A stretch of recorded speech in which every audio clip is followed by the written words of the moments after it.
Assalamualaikum warahmatullahi wabarakatuh. Alhamdulillah rabbil alamin. Wassalatu wassalamu ala asyrafil anbiya wal mursalin nabiyina Muhammadin wa ala alihi wa sahbihi wa man tabi'ahum bi ihsanin ila yaumiddin. Ikhwata rahimani wa rahimakumullah. Setelah kajian kita sempat berhenti libur selama 1 pekan, insyaallah hari ini kita akan melanjutkan kajian kita dari Kitabut Tauhid alladzi huwa haqqullahi 'alal 'abid. Kita sudah sampai di bab yang ke-28, yaitu bab maja'a fit tatayyur. Bab maja'a fit tatayyur, yaitu bab yang menjelaskan tentang perkara tatayyur. Apa itu tatayyur? Masalah tatayyur sudah berapa kali kita singgung, sudah berapa kali kita bahas secara umum di pertemuan-pertemuan yang sebelumnya. Dan insyaallah pada hari ini kita akan membahas lebih mendalam lagi tentang masalah tatayyur ini. Apa itu tatayyur? Para ulama menjelaskan tatayyur itu adalah berperasaan pesimis. Berperasaan pesimis ketika melihat atau mendengar sesuatu. Berperasaan pesimis atau mengatakan, berpikiran ini pertanda buruk. Nah, ini adalah pertanda buruk ketika dia melihat atau mendengar sesuatu. Itu namanya tatayyur. Nah, tatayyur ini berasal dari kata toir, yaitu burung. Apa maksudnya? Karena dahulu itu orang itu melihat pertanda buruk itu dari pergerakan burung. Ketika dia melihat jenis burung tertentu, atau melihat arah terbangnya burung, atau mendengar suara burung, itu berpengaruh ke perasaan atau emosi dia. Dia melihat sebuah jenis burung tertentu sedang bertengger depan rumahnya, burung gagak misalkan, dia langsung berpikiran ini adalah pertanda buruk buat dia. Berarti dia nggak boleh pergi atau akan datang musibah dan lain-lain. Dan ini juga dilakukan oleh orang-orang musyrikin zaman dahulu. Ketika mereka mau jalan, mau safar, lalu mereka melihat seekor burung terbang ke suatu arah, maka mereka katakan ini pertanda buruk. Kita nggak boleh safar sekarang, kita nggak boleh jalan sekarang. Maka mereka kembali. Dan juga ketika mereka mau safar, melihat ada burung terbang ke arah yang lain, mereka bilang, oh ini pertanda baik, ayo kita jalan. Nah, ini makanya asal kata tatayyur itu dari at-tayr. Oleh karena itu, ikhwatah, sebagian orang merasa kesialan atau keberuntungan disebabkan oleh keberadaan burung atau suara atau arah terbang lain, seperti saya jelaskan tadi.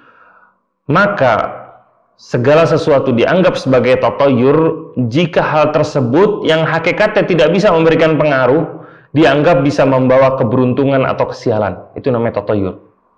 Segala sesuatu yang hakikatnya tidak ada hubungan dengan kebaikan sama kemudorotan kita, pertanda baik, pertanda buruk, itu nggak ada hubungannya sama sekali. Kemudian dia dianggap membawa keberuntungan atau membawa kesialan. Itu namanya tatayyur. Contohnya banyak. Contohnya apa? Contohnya meletakkan sebuah benda tertentu di depan toko. Karena katanya itu bisa mendatangkan untung misalkan. Naruh patung di situ, patung hewan tertentu misalkan ditaruh di depan tokonya. Dia bilang itu bisa bawa untung. Padahal nggak ada hubungannya sama untung dia sama patung toko itu apa untungnya? Atau apa pengaruhnya, apa hubungannya, nggak ada sama sekali. Ini salah satu contoh yang nanti kita akan lewat contoh-contoh yang lain. Kemudian di bab ini, ikhwah, Syekh menyebutkan atau menukilkan 2 ayat dan juga 5 hadis. 2 ayat dan 5 hadis. Ayat yang pertama yaitu ayat dari surat Al-A'raf. Di ayat yang ke-131, ayat yang kedua di surat Yasin. Di nomor 19. Al-A'raf 131 dan Yasin 19. Baik. Allah Ta'ala firman, ala innama ta'iruhum indallah walakinna aktsarahum la ya'lamun. Ketahuilah sesungguhnya keberuntungan dan juga kesialan mereka itu ada di tangan Allah. Takdir mereka ada di sisi Allah, di takdir Allah. Walakinna aktsarahum la ya'lamun. Tapi kebanyakan mereka tidak mengetahui. Allah menyebutkan di sini dengan ta'iruhum. Ketahuilah sesungguhnya ta'iruhum, tatayyur, burung-burung mereka. Maksudnya burung ini apa? Penganggapan mereka kesialan atau keberuntungan atau sesuatu itu ada di sisi Allah. Maksudnya takdir itu ada di tangan Allah Ta'ala. Kebaikan yang menimpa mereka, keburukan yang akan menimpa mereka, itu ada di tangan Allah, ada di takdir Allah. Allah yang menguasai semuanya. Walakinna aktsarahum la ya'lamun. Tapi mereka tidak memahaminya. Dari contohnya kita fahami, dari sababun nuzul. Ayat ini memiliki sababun nuzul, atau sebab diturunkannya ayat ini dijelaskan oleh Nabi SAW, yaitu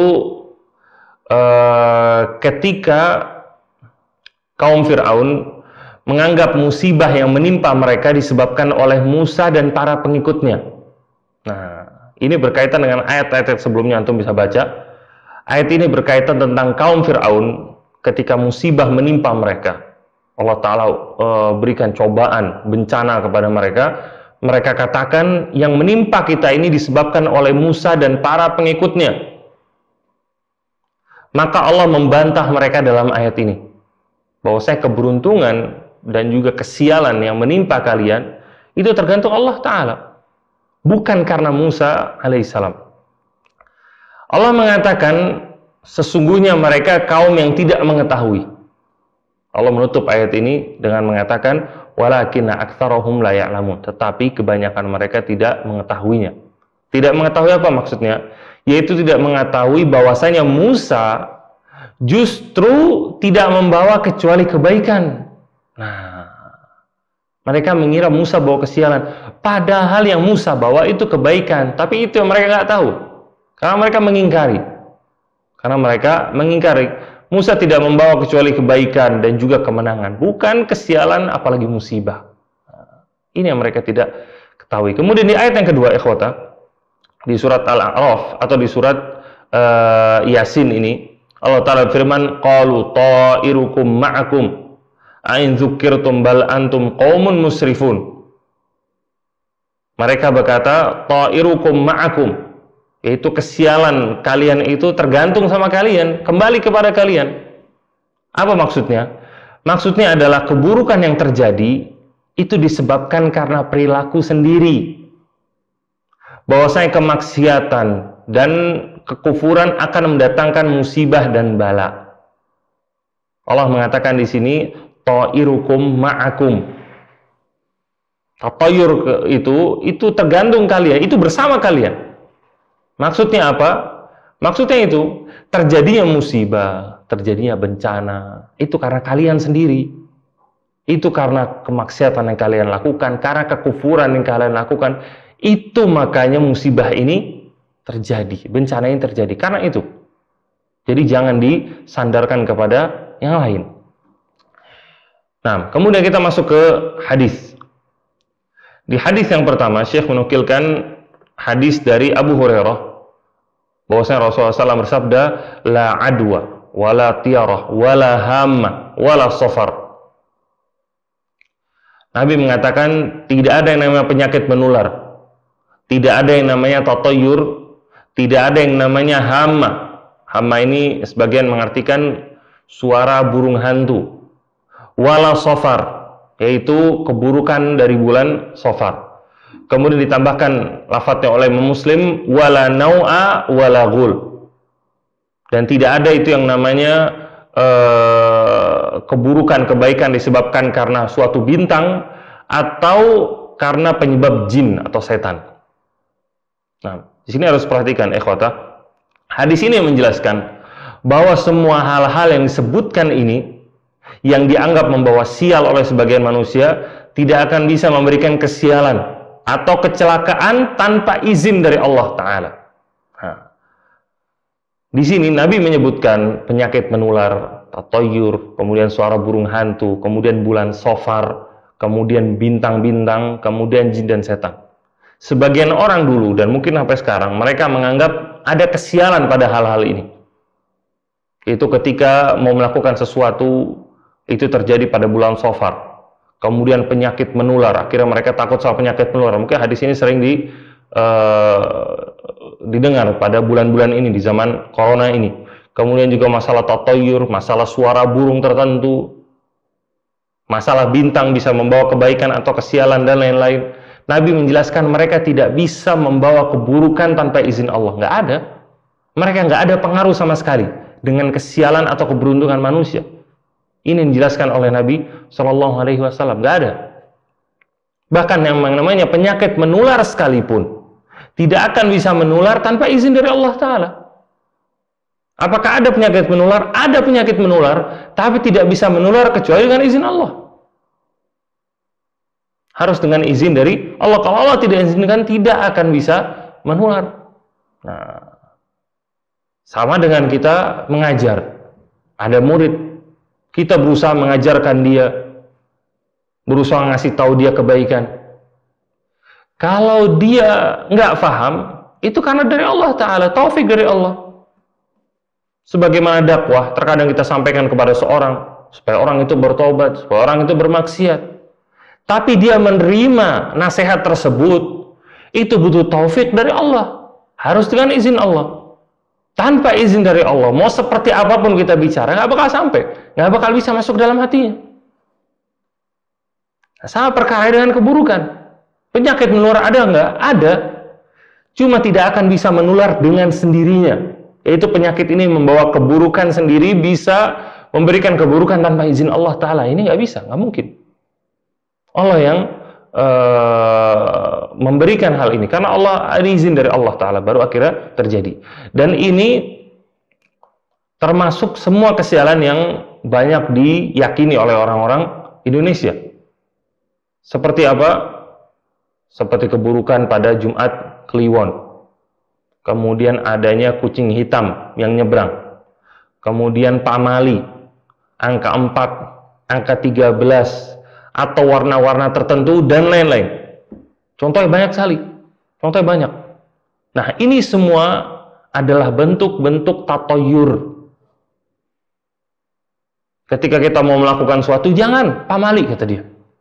Jangan nomor ini, itu bisa bawa sial. Jangan melakukan ini, nanti bisa begini. Padahal nggak ada hubungan sama sekali. Nah, ini namanya tatoyur. Nah, ini yang dilarang oleh Nabi Shallallahu Alaihi Wasallam. Kemudian semua ini dijelaskan oleh Nabi SAW dengan tujuan untuk menutup wasilah atau jalan menuju kesyirikan.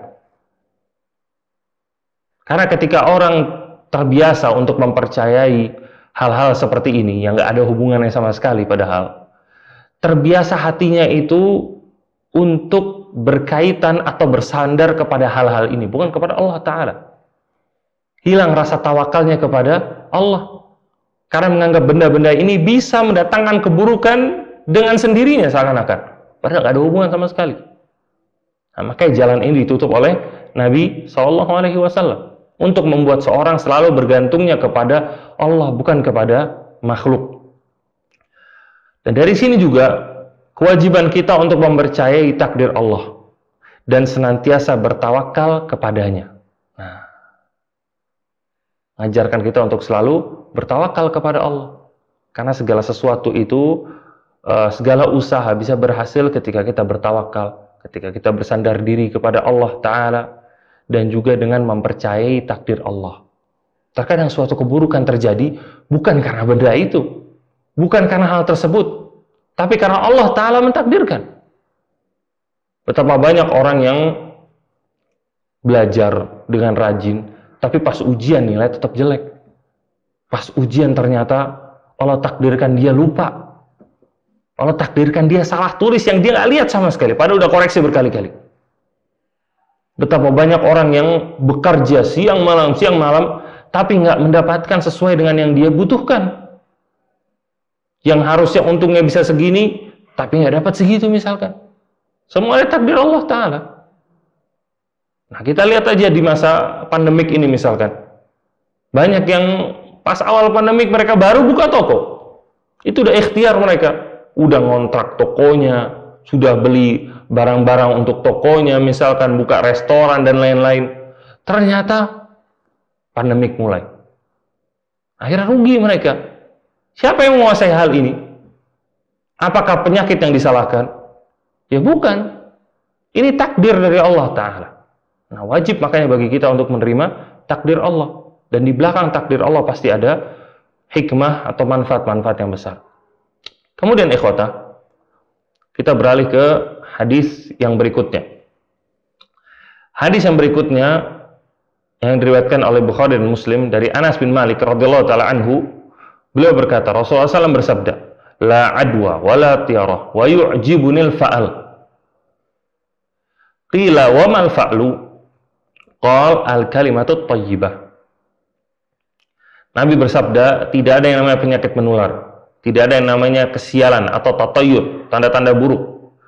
Wa yu'jibunil fa'al. Dan aku merasa takjub dan aku suka dengan yang namanya fa'al. Para sahabat bertanya, apa itu fa'al ya Rasulullah? Fa'al itu apa? Qal, kemudian Nabi bersabda, al kalimatut thayyibah, yaitu perkataan yang baik. Al fa'al itu perkataan yang baik, atau bisa diartikan perasaan yang baik. Di sini kita akan jelaskan. Al fa'al yaitu bersikap optimis, berkeyakinan bahwa saya ini adalah pertanda yang baik, dan gembira ketika melihat atau mendengar sesuatu. Nah, dalam artian dia selalu melihat sisi baiknya, berbanding terbalik dengan tatayur, dia menganggap itu adalah kesialan. Tapi di sini adalah ketika dia melihat atau mendengar sesuatu, maka dia akan selalu optimis. Maksudnya apa? Dia berhusnuzon kepada Allah Ta'ala. Dia berhusnuzon kepada Allah Ta'ala. Bahwasanya Allah akan memberikan kemudahan dalam hal-hal yang diridhoinya. Maksudnya apa? Maksudnya, ketika dia sedang sakit misalkan, turun hujan. Maka dia optimis. Oh, ini turun hujan ini tanda rahmat dari Allah Ta'ala. Allah menginginkan saya untuk berdoa kepadanya, supaya makin dekat kepadanya. Nah, ini rasa optimis namanya. Kemudian ketika seorang mau berangkat kerja pakai mobilnya, jalanan lancar. Dia bilang, oh ini pertanda Allah Ta'ala meridhoi urusan saya namanya. Ini namanya urusan saya halal insya Allah. Ini pertanda baik. Insya Allah Allah akan memberikan kepada saya nafkah yang halal. Nah, ini contohnya seperti ini.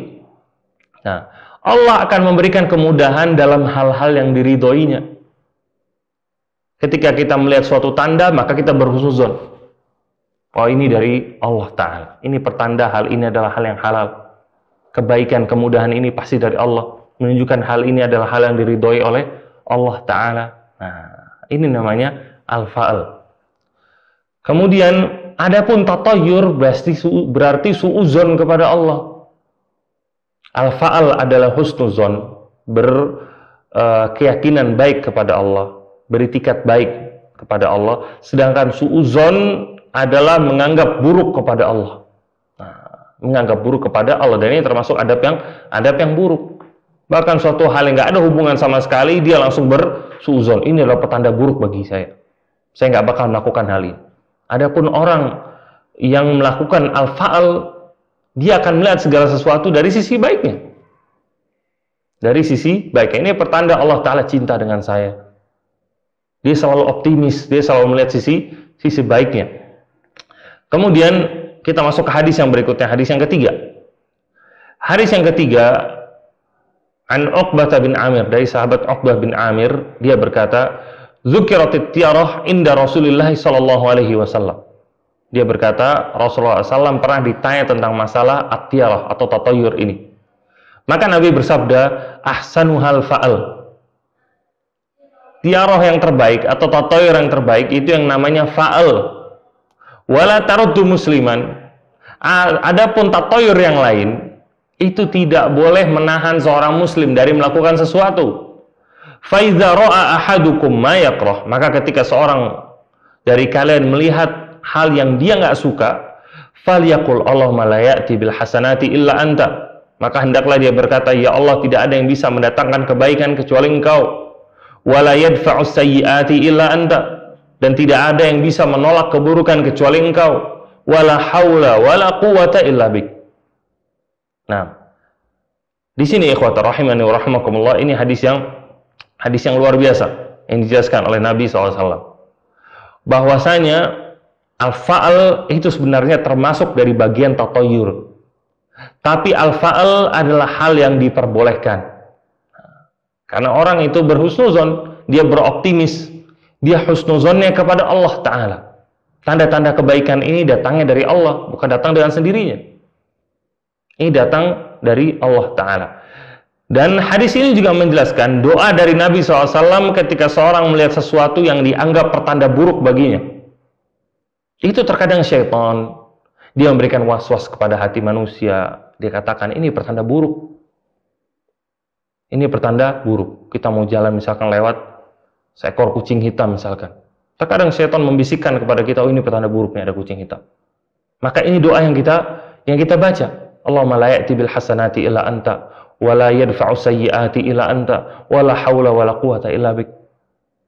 Maka ayat ini mengajarkan kepada kita untuk selalu menyandarkan perkara-perkara kepada Allah, bukan kepada makhluk. Selanjutnya, hadis Ibnu Mas'ud radhiyallahu ta'ala anhu, Nabi SAW bersabda, at-tiyarah syirkun, wa ma minna illa walakinnallaha yudhibuhu bit-tawakkul. Nah, Nabi SAW bersabda, tiarah atau tatayur itu adalah sebuah kesyirikan, kata Nabi. Tiarah itu adalah suatu dari kesyirikan. Wa ma minna illa walakinnallaha yudhibuhu bit-tawakkul.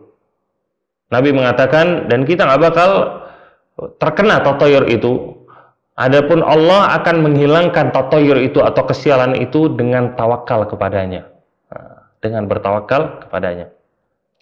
Hadis ini ikhwata menjelaskan tiarah dianggap sebagai kesyirikan karena adanya keterikatan hati pada selain Allah. Itu ketika dia menganggap suatu hal itu bisa mendatangkan kesialan, maka menjadikan hatinya tergantung kepada makhluk tersebut, benda tersebut. Kucing hitam tadi misalkan, suatu angka misalkan, atau hari tertentu dikatakan bahwa sial misalkan. Ini menjadikan hatinya bergantung pada benda-benda tersebut. Kata sebagian orang, itu kalau mau menikah, itu susahnya luar biasa dalam mencari tanggal. Dia harus ketemu tanggal yang pas. Tanggal ini, oh nggak boleh. Itu bertepatan sama hari ini, itu sial. Tanggal ini nggak boleh. Itu pas di tanggal atau angka ini, itu angka sial, nggak boleh. Ketika ketemu angka yang bisa, angka yang cocok sama dia, nggak dapat gedung misalkan. Gedung yang nggak ada, berarti cari tanggal lagi. Cari hari yang lain lagi, sulit. Nah, kemaksiatan, kebid'ahan, kesyirikan itu tidak menghasilkan kecuali kesulitan buat pelakunya di dunia dan di akhirat. Bikin ribet sendiri. Nah, ini yang seperti sudah dijelaskan berkali-kali. Orang yang bergantung dengan jimat dan semisalnya. Hari ini pakai jimat yang A, besok ganti jimat yang B. Dia ngeliat jimat yang lebih bagus, dia ganti lagi jimatnya. Terus menerus setiap hari seperti itu. Kenapa? Bergantungnya sama jimat. Adapun seorang muslim, kita bergantung kepada Allah. Tidak akan ganti-ganti. Allah adalah al-awwal, Allah adalah al-akhir. Yang paling pertama, Allah yang paling terakhir. Kita bergantung kepada Allah, Allah yang Maha Kuasa. Hari ini kita bertawakal kepada Allah, besok, lusa, seterusnya sampai kita meninggal, kita bertawakal hanya kepada Allah. Nggak kepada benda-benda ini. Dalam urusan rezeki kita, dalam urusan jodoh kita, dalam urusan pekerjaan kita, dan lain-lain. Ini seorang muslim, mudah. Nggak sulit sama sekali. Saya ada kesulitan mau berdoa, doa di tempatmu. Sujud kepada Allah Ta'ala. Apa kata Nabi SAW? Inna aqraba ma yakunul abdu li rabbihi wa huwa sajid. Sesungguhnya tempat yang paling dekat seorang hamba kepada Allah Ta'ala adalah ketika dia sujud. Nggak sulit. Dia mau berdoa, dia sujud, dia minta sama Allah. Nggak perlu dia pergi ke suatu tempat. Nggak perlu dia pergi ke suatu kuburan, datang ke sana, jauh-jauh ke sana, apalagi sampai rela safar ke sana untuk minta suatu perkara misalkan. Apalagi itu adalah sebuah kesyirikan dengan dana yang keluar sebanyak-banyak, menyulitkan diri sendiri. Semua hal yang di luar syariat Islam pasti akan membawa keburukan, pasti akan membawa kesulitan buat pelakunya sendiri. Baik di dunia dan apalagi nanti di akhirat. Dan termasuk pada masalah ini. Sedangkan kita hanya bertawakal kepada Allah Azza wa Jalla. Nah, kemudian Nabi SAW menjelaskan di sini, ikhwah, Jelaskan di sini dari penjelasan dari Nabi agar seorang tidak cemas ketika melihat sesuatu yang dianggapnya adalah pertanda yang buruk.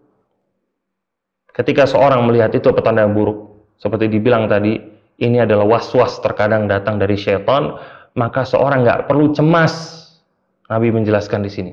Kenapa? Keburukan itu tidak akan terjadi kecuali dengan izin Allah dan akan hilang dengan tawakalnya orang tersebut kepada Allah Azza wa Jalla. Jadi yang perlu dilakukan hanya tawakal kepada Allah. Nggak perlu dia takut dengan pertanda-pertanda tersebut. Itu adalah makhluk, nggak bisa memberikan keburukan tanpa izin dari Allah Azza wa Jalla. Kemudian, nah ini poin yang penting. Terkadang seorang bilang, pertanda buruk itu, keburukannya benar terjadi. Jadi angka yang dianggap sial, hari yang dianggap sial, ketika dia melakukan kegiatan pada hari tersebut, atau menggunakan angka tersebut, atau melakukan kegiatan ketika melihat hal tersebut, ternyata benar datang kesialan, datang keburukan. Apa yang kita katakan? Yang kita katakan pertama, yang bisa mendatangkan keburukan hanya Allah. Yang bisa menolak keburukan itu hanya Allah Ta'ala. Nggak ada yang terjadi keburukan kecuali tanpa izin dari Allah Azza wa Jalla. Ini yang pertama. Yang kedua, keburukan yang menimpa dirinya bukan karena tanda tersebut, tapi karena hasil dari suuzonnya dia kepada Allah Ta'ala. Itu sebabnya, bukan karena tanda tersebut, tapi hasil karena apa? Karena dia sudah suuzon kepada Allah, karena maksiat dia. Suuzon kepada Allah, itu nggak ada adab kepada Allah. Nah, itu perbuatan dosa. Kesialan yang terjadi karena hal tersebut. Dalam suatu hadis qudsi, Allah Ta'ala mengatakan, Ana inda dhanni abdi bi. Bahwasanya aku tergantung persangkaan hambaku kepadaku. Maksudnya apa? Ketika terjadi suatu musibah, kemudian seorang berburuk atau berbaik sangka kepada Allah Ta'ala, ini adalah teguran buat dia, insya Allah nanti setelahnya akan datang kebaikan, maka dia telah berhusnuzon kepada Allah, Allah akan memberikan kebaikan tersebut sesuai dengan husnuzonnya dia. Adapun kalau dia suuzon, terjadi suatu pertanda, padahal Allah menginginkan kebaikan buat dia, tapi dia menganggap ini adalah sebuah keburukan buat saya. Saya pasti akan tertimpa sial gara-gara saya melakukan ini. Maka kesialan itu akan terjadi. Hasil dari suuzonnya dia, bukan karena tanda tersebut. Bukan karena tanda tersebut. Nah, ini yang kita katakan kepada mereka. Kemudian yang terakhir, hadis yang kelima. Ikhwah, rahimani wa rahimakumullah. Hadis yang kelima, Nabi SAW bersabda dari hadis Ibnu Umar radhiyallahu taala anhuma, "Man raddathu tiyaratu an hajatihi faqad asyrak." Barang siapa yang disebabkan karena tatayyur, akhirnya dia itu nggak jadi melakukan hajatnya, maka dia telah berbuat kesyirikan. Itu barang siapa yang ditahan oleh tatayyurnya, akhirnya dia nggak melakukan hajatnya dia atau kegiatan dia, maka dia telah tercebur ke dalam kesyirikan, kata Nabi. Maka para sahabat berkata, "Wa ma kafaratu dzalik?" Ya Rasulullah, kemudian kafaratnya apa? Hukumannya apa? Cara kita menghapuskan dosa ini. Berarti para sahabat tahu tatayyur adalah perbuatan dosa. Makanya mereka bertanya kepada Nabi SAW, "Wahai Rasulullah, wa ma kafaratu dzalik?" Gimana cara ngampunin dosa tersebut? Nabi mengatakan, antaqula, yaitu dengan cara kamu berkata, Allahumma la khaira illa khairuk, wa la tayra illa tayruk, wa la ilaha ghairuk. Itu dengan cara berkata, ya Allah, sesungguhnya tidak ada kebaikan kecuali kebaikan darimu, dan tidak ada tayr illa tayruk, wa la ilaha ghairuk, dan tidak ada takdir kecuali datangnya dari engkau, dan tidak ada Tuhan kecuali engkau. Nah, ini kafarat ketika seorang berpikiran sial dalam melakukan sesuatu, kemudian dia nggak jadi. Maka kafaratnya untuk menghilangkan dosanya dia ada dengan membaca doa ini. Ini adalah kafarat dari tiarah. Kemudian rasa pesimis, ini juga poin yang penting dari ini. Di hadis atau di athar yang berikutnya dari Ibnu Abbas mengatakan, innamat tiyaratu ma amdaka aw raddaka. Ibnu Abbas mengatakan yang namanya tatayyur itu adalah sesuatu yang membuat kamu jadi melakukan atau nggak jadi melakukan. Itu namanya tatayyur. Mau jalan, ngelihat ada burung terbang ke arah kiri misalkan. Oh, dia katakan, oh ini sial, kita nggak jadi, udah kita balik. Kesempatan yang lain dia mau jalan, kemudian dia ngeliat burung terbang ke kanan. Oh ini pertanda baik ini, ayo kita jalan. Padahal nggak ada hubungannya burung sama perjalanan dia, apa hubungan? Jadi jalan. Nah ini namanya tatayyur. Nah ini namanya tatayyur kata Ibnu Abbas. Kemudian dijelaskan juga oleh para ulama, adapun rasa pesimis yang tidak membuat seseorang mundur dalam melakukan sesuatu, itu bukan termasuk tiaroh. Bukan termasuk tiaroh. Itu orang pesimis dalam mau melakukan suatu hal, tapi dia nggak mundur, dia terus lakukan, walaupun dia dalam keadaan pesimis. Nggak apa-apa, bismillah, udah dia maju. Maka ini tidak termasuk tidak termasuk tatayyur. Baik. Ini secara umum tentang masalah tatayyur. Kemudian kita masuk ke bab yang berikutnya. Bab yang ke-29. Bab ke-29, bab maja'a fit tanjim. Bab masalah perbintangan. Masalah perbintangan. Kenapa ini perlu dipelajari? Ini pelajaran yang penting. Ilmu perbintangan ini kita ketahui hukumnya itu sangat penting. Kenapa? Karena perbintangan ini dipergunakan oleh para dukun dan yang semisal dengan mereka untuk mengaku-ngaku mengetahui ilmu gaib. Untuk mengaku-ngaku mengetahui ilmu gaib. Dan juga dipergunakan oleh sebagian orang untuk menggantungkan nasib mereka. Mereka menggunakan bintang. Kita tahu ada bintang Cancer, ada Virgo, ada Pisces, dan lain-lain. Nah ini salah satunya. Ini salah satunya. Dengan cara mereka melihat bintang, oh ini sial, ini pekerjaan orang seperti ini. Ini juga sudah berapa kali kita singgung sebelumnya. Di sini Syekh mau menjelaskan hukumnya secara terperinci. Karena bentuk dari perbintangan ini ada bermacam-macam. Di dalam bab ini Syekh hanya menukilkan dua hadis. Hanya dua hadis. Hadis yang pertama yang diriwayatkan oleh Imam Bukhari, hadis mu'allaq. Qatadah berkata, khalaqallahu hadhihi nujum li thalath. Allah Ta'ala menciptakan bintang-bintang ini untuk tiga tujuan. Zinatan lisama. Yang pertama adalah penghias bagi langit. Ini tujuan dari bintang. Yang pertama penghias bagi langit. Yang kedua rujuman lisyayatin, untuk melempar setan. Yang ketiga wa alamatin yuhtada biha, yaitu sebagai penunjuk arah. Faman ta'awwala fiha ghaira dzalik faqad akhta'a. Barang siapa yang menyangka bintang ini punya tujuan yang lain, maka dia telah salah. Wa adha'a nasibahu, dan dia telah kehilangan bagiannya.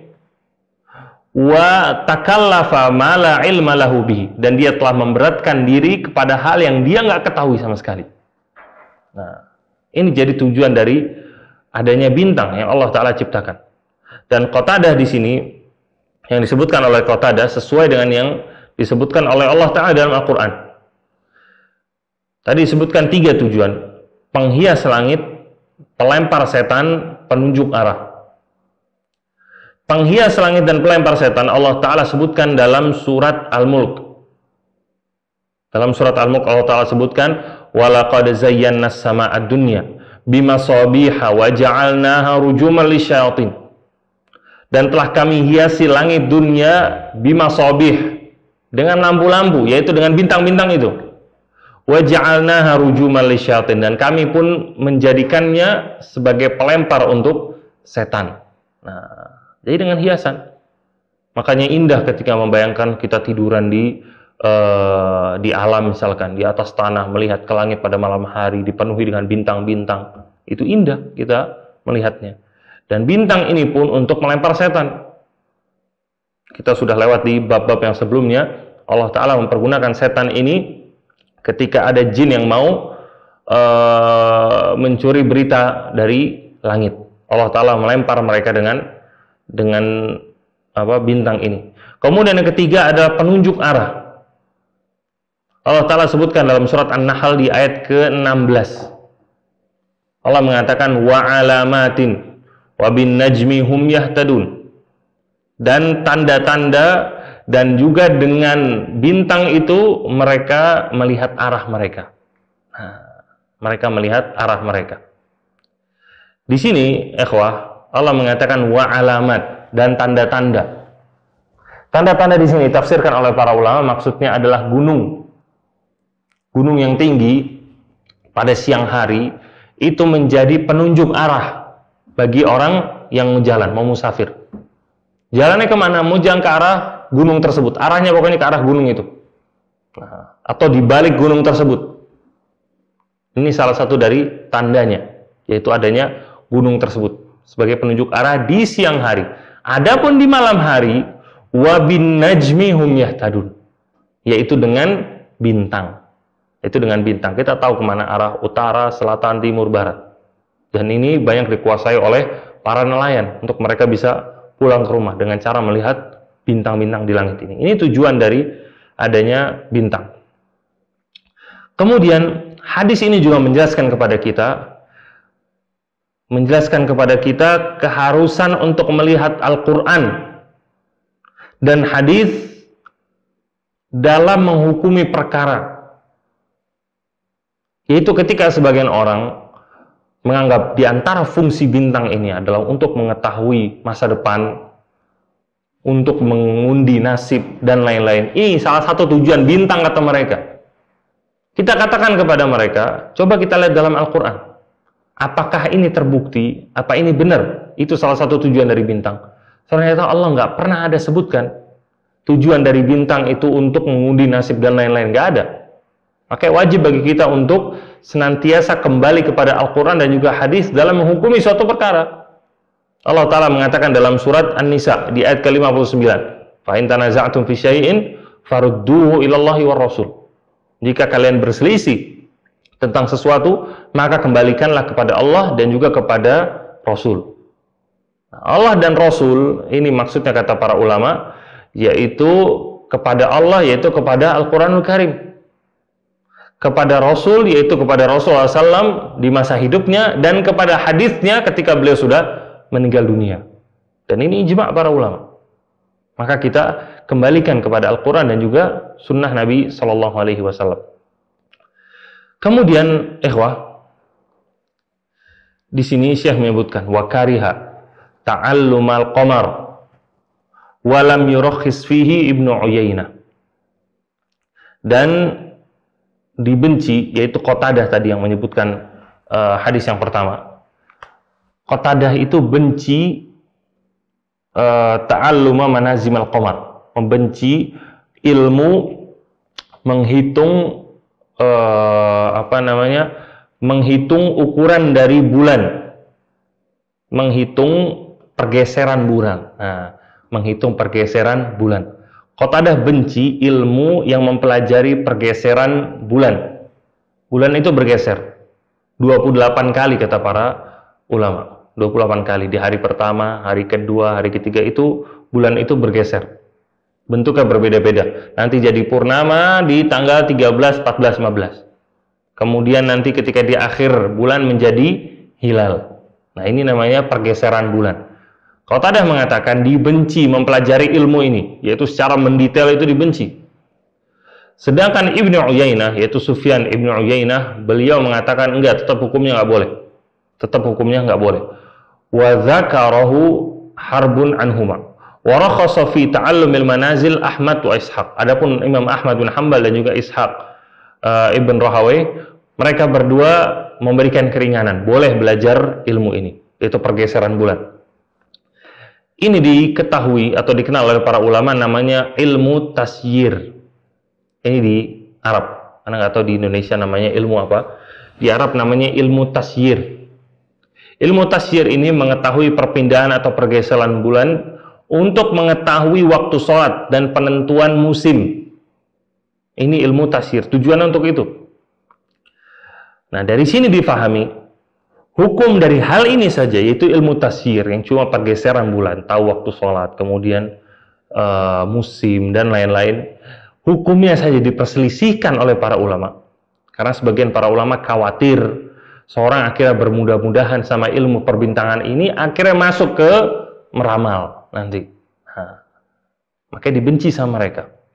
Apalagi jelas-jelas mempelajari perbintangan untuk yang haram. Yang hal ini saya diperselisihkan. Apalagi yang jelas-jelas untuk yang haram, untuk ramalan dan lain sebagainya. Nah, kemudian yang terakhir, ikhwah, itu hadis yang kedua. Hadis dari Abu Musa, yaitu Abu Musa al-Asy'ari radhiyallahu ta'ala anhu. Abu Musa berkata, Rasulullah SAW bersabda, "Salasatun la yadkhulunal jannah." Nabi bersabda, ada 3 golongan yang tidak masuk ke dalam surga. Yang pertama adalah mudminul khamr, yaitu orang yang minum khamr secara terus-menerus. Yaitu orang ketagihan minum khamr. Yang kedua, waqati'ur rahim, pemutus tali silaturahmi. Dan yang ketiga, musaddiqun bisihr, orang yang mempercayai sihir. Ada 3 disebutkan oleh Nabi SAW. Pertama, orang yang ketagihan sama khamr, yaitu minuman keras, pemutus tali silaturahmi, dan juga orang yang percaya dengan sihir. Ada 3 disebutkan Nabi SAW. Dari hadis ini ada ancaman keras bagi para pelaku sihir. Dan ilmu perbintangan masuk kepada ilmu sihir, yaitu ilmu perbintangan yang apa tadi? Yang mempelajari ramalan dan lain-lain. Itu termasuk ke sihir. Dan ini sudah kita bahas di bab yang sebelumnya, yaitu di bab sihir. Nabi SAW bersabda, "Man iqtabasa syu'batan minan nujum faqad iqtabasa syu'batan minas sihr." Nabi mengatakan, barang siapa yang mempelajari sebagian ilmu dari perbintangan, maka dia telah mempelajari sebagian ilmu dari sihir. Nah, makanya hal ini adalah hal yang dilarang. Kemudian hadisnya juga menunjukkan ilmu perbintangan termasuk dosa besar, yaitu ilmu perbintangan yang ada ramalan di situ, yang ada ramalan dan lain-lain, itu termasuk dosa besar karena masuk ke sihir. Dan di ayat atau di hadis ini pula ada ancaman bagi para peminum khamr. Para peminum khamr yaitu orang-orang yang ketagihan sama khamr, terus-menerus minum khamr, dan juga orang yang memutus tali silaturahmi.